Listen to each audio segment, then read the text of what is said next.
just really had to be up there with me, didn't you? Oh, who's a baby? All right, today I'm going to be doing a classic look. It is just your black hole, blacked out smoky eye. I was actually just watching a YouTube video of one that I did in 2015. What can I say? It's a classic. I still love it. It was definitely a hit in the early 2000s as well. Always featured with a concealer lip, and that's kind of why I'm doing it today, to show off my concealer lips. There is a first time for everything, and for once I actually have all of my brushes clean and my room clean. So proud of myself. So I'm actually not going to do a foundation base just yet. I'm just going to do a little bit of concealer for some discoloration around my eyes. I used to always just do my concealer and eyes and then my base after, because I feel like I was always doing something quite smoky that had a little bit of fallout, and that way you can kind of pick up those little sprinkles of eyeshadow that get left behind. But I do always like to put a little bit of concealer on, so that if you're doing that really big kind of blend, you don't have to really wipe it away and get that harsh line. And I just like the way that products blend over a little bit of a base on the eye when you're doing this look.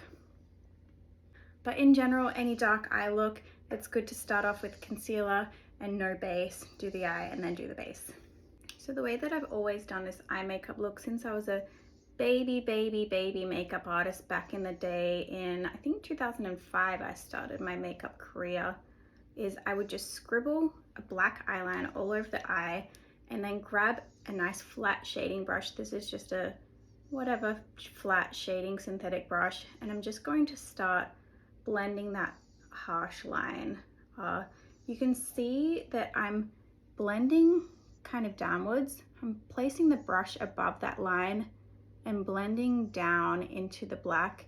This is because I don't want that black to go all the way up to the brow bone. There's plenty of time to blend it out later. This just assures that it's not going to get too big. But essentially all we're doing is just making sure there's no harsh line.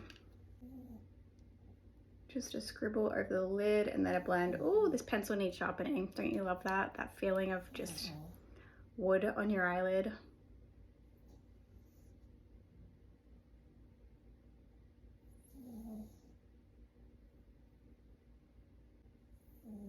And Herman snoring already. So the difference with eyeliners for this step is I actually have a milk eyeliner. It's called the Infinity Pencil, and it's really good for the waterline, but it doesn't have much playtime. Whereas this Urban Decay Perversion pencil, it's quite creamy, so it has a lot of playtime. So I can sit here and blend this for a little bit. Whereas if you put an eyeliner that's really good for the waterline all over, you've got way less time to play around with it. It's definitely possible, and it probably will move around less and smudge less, but I love a grungy lived-in eye. How many times have I said that on this channel?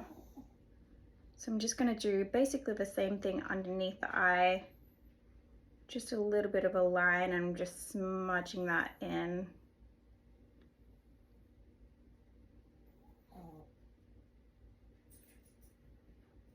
Don't be afraid to get a little bit bigger and more blown out underneath the eye here.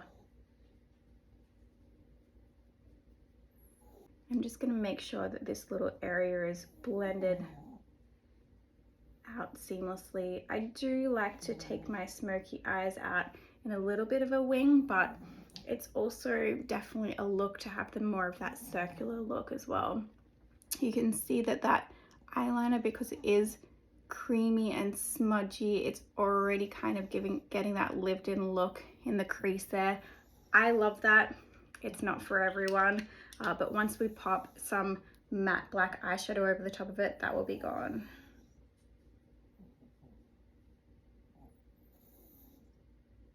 The baby pug wanted to come up and say hi as well. Hey, Beanie. A black that I have been using for absolutely ever is this Cozzette Jet Shadow. So I'm taking this on another clean, flat shading brush. And what I'm going to do is I'm just going to press that onto the lid. I'm starting kind of down at the lashes. Wherever you lay your brush first, the most product is going to go. You can see I'm not taking it above the crease yet. So the reason why I use a black liner first is because it just gets this really strong jet black. And you're also going to have more longevity. Back in the old days, before eyeshadow primer, we just used to use either white pencil or black pencil and smudge that all over the eye. So I'm just going to slowly start building that a little bit above the crease, and I'm doing the same motion. I'm taking it a little bit above, but I'm also blending it downwards as well. Take jet on the tip of that brush, and I'm just going to pat that over the black underneath the eye as well. Now I want to take a slightly smaller blending brush. See how this Cozzette brush has that nice little tip on it? This is the S175. And I'm just going to give that black just a little blend through the crease of the eye here. I'm literally sticking the tip of that brush right into my crease to give it a really good guideline and just sweeping back and forth.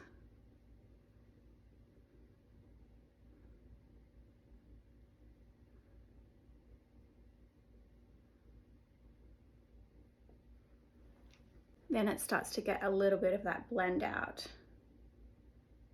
Stick just the tip in and then sweep it back and forth. Oh my gosh, why am I still a 14-year-old boy? And see how that is already kind of giving that blend upwards for us without getting it too crazy high. If we had have blended already above the socket or the crease of the eye, that blend would now be up to our brow bone. And for me has gotten just a little bit higher. I actually like it, but I'm going to just show you how to wipe it away. I'm just taking a concealer brush. You can do a concealer brush that has a little bit of your concealer on it, or a clean concealer brush, and I'm just sweeping that back and forth just to take that away. Something that I often leave out of my reels because it's got no context is cleaning up my eye look with a concealer brush. I always do this. Usually I don't have a clean brush and my concealer brush has concealer on it, which I think is helpful as well. But like I said, you can definitely use a clean brush too. I do feel like because I've got clean brushes, I'm just being more, just using a lot of them because I can, but I will absolutely gravitate towards this small S185 Cozzette tiny blending brush to zhuzh underneath the eyes without getting too crazy. I can use something like this under the eye, but you're gonna have a lot more cleanup if you do that. And we've already put that concealer down, and sometimes it can just make that concealer look a little too grayish. So whenever I'm blending, I'm always using back and forth or sweeping motions. And whenever I'm depositing, I'm always using a flat brush or a firm brush and patting. So right now we're in the blending phase. We're going to be using back and forth motions like this. Just getting a little bit of that Cozzette jet on this tiny brush, and I'm just going to use that to zhuzh this outer corner. I love this little brush just to add little bits while you're blending. All right, now if you want to be super extra, a little bit fancy, I'm going to take a different type of eyeliner for the waterline. I'm going to take this Milk Infinity liner, and I'm going to line that inner waterline.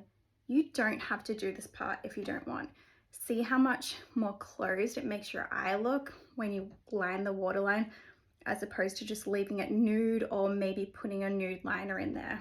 I'm also going to take that liner and I'm going to see these little skin gaps here. That is one of my biggest pet peeves about a smoky eye. don't let those skin gaps show. No.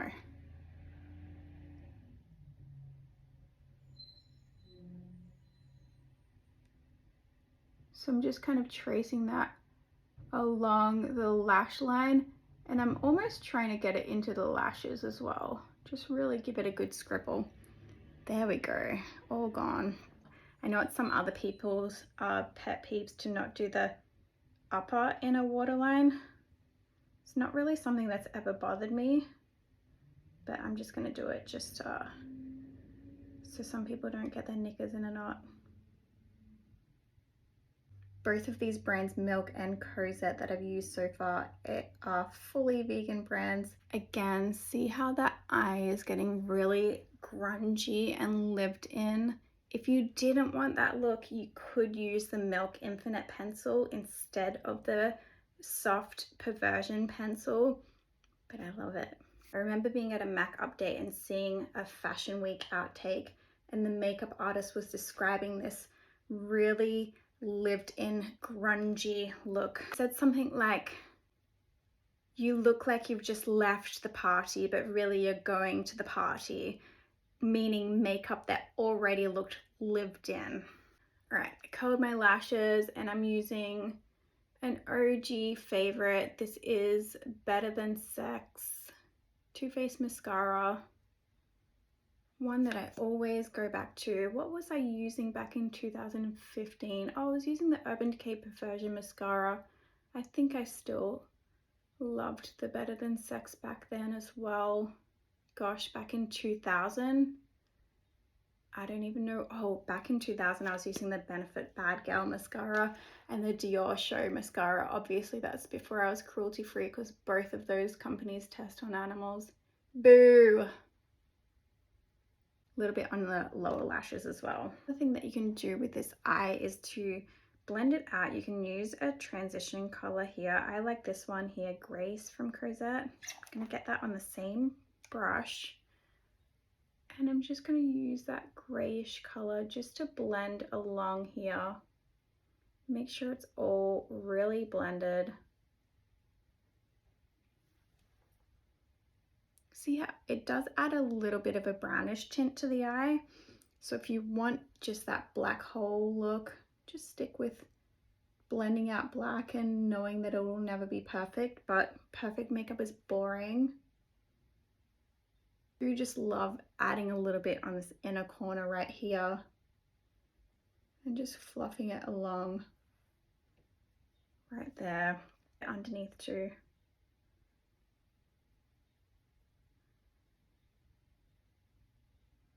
All right, I'm gonna stop right there before I do too much more blending. I've already started off with my moisturizer, and I'm just gonna take this Artiste foundation brush. I don't have much fallout, but I just had like a few little drops there, and I'm just gonna sweep that away with this foundation brush. All right, I think one of the biggest keys to making this look more current and less 2015, like my look in the video, is skin and eyebrows. So I'm just taking a little bit of the About Face foundation and some of the Saie Stardust Super Glowy Gel. And when I want more of a sheer base, I love mixing a highlighter in with the foundation. So I'm getting this on the, hopefully the other side of my Artiste brush that I wiped the black away with. And I'm just going to use that in the middle of the face, starting in the middle, because most of the time it's where I need most coverage, and just feathering it outward. I did this first video in 2015. I was probably using some very full coverage foundation. And I do think that you can wear this really deep, dark, smoky eye at any age as well. Screw all that. For me, wearing it at 38, it is more about keeping the skin beautiful and dewy and just fresh. I'm just using the tip of that foundation brush just to clean up that blend a little bit on the side there. Always run my foundation down my neck. I'm going to take that Tower 28 concealer. I like this as a nice highlighting concealer. And I'm just going to use patting motions to blend that into the eye here. I don't want to get too close to my blend because I want to leave that blend just big and smoky and grungy. I don't want this really crisp line. Oh my gosh, the garbage truck is outside right now.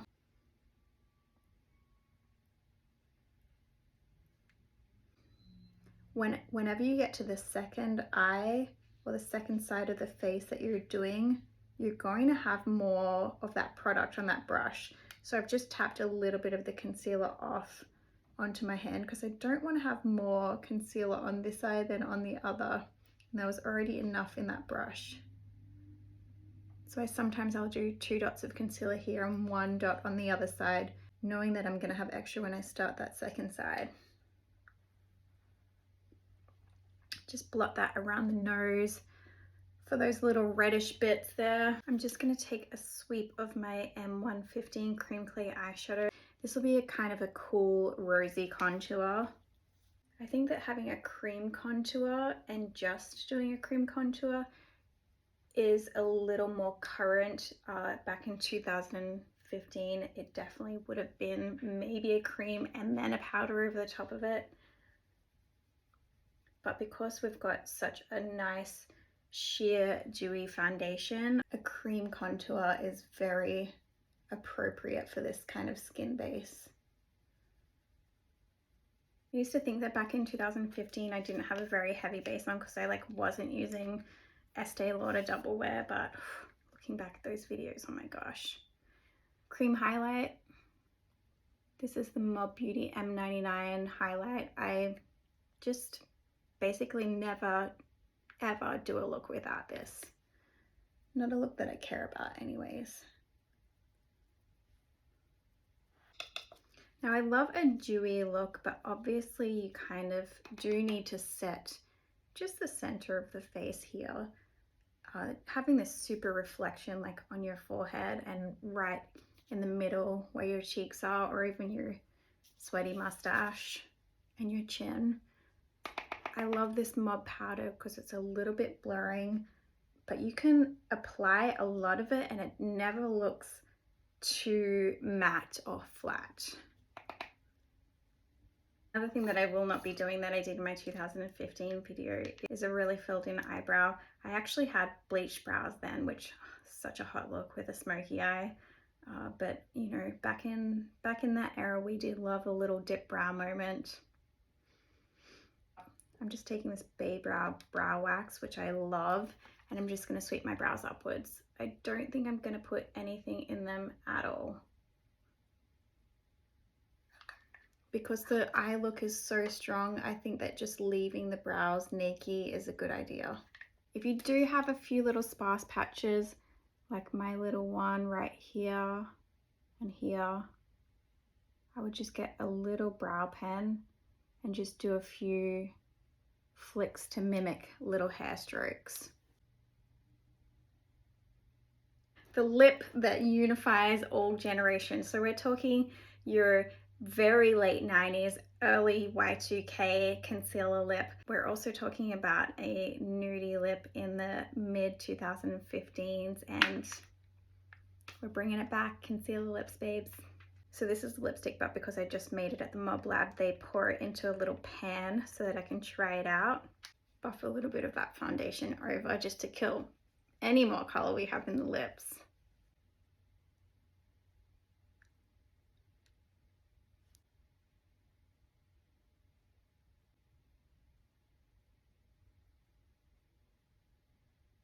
So to take this lip look from mid 2000s to today, I'm going to use a cool toned lip liner. I promise you'll be able to get your hands on these lip products soon.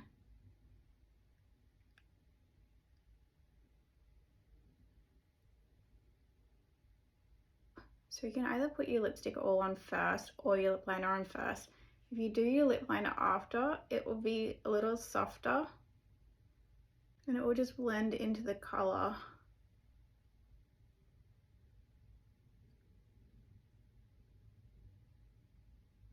Now that I have the lip on, I feel just a little too naked on the cheeks, so I'm going to take my M117 blush and just tap just a little bit right onto the apples and into that contour highlight. Ever since the dawn of time, I've either used a peach or a pink blush, so when I was designing this blush, I wanted it to be like the perfect hybrid in between a pink and a peach, so that I could basically use it with everything. I'm going to set my look with a dewy setting spray, and I just want to show you a trick. Because we want the middle of the face to be matte,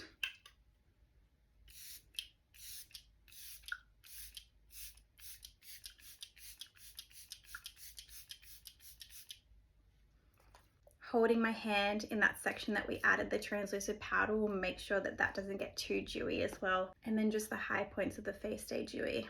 I'm just going to pack a little more black right here just so it's even with the other side there.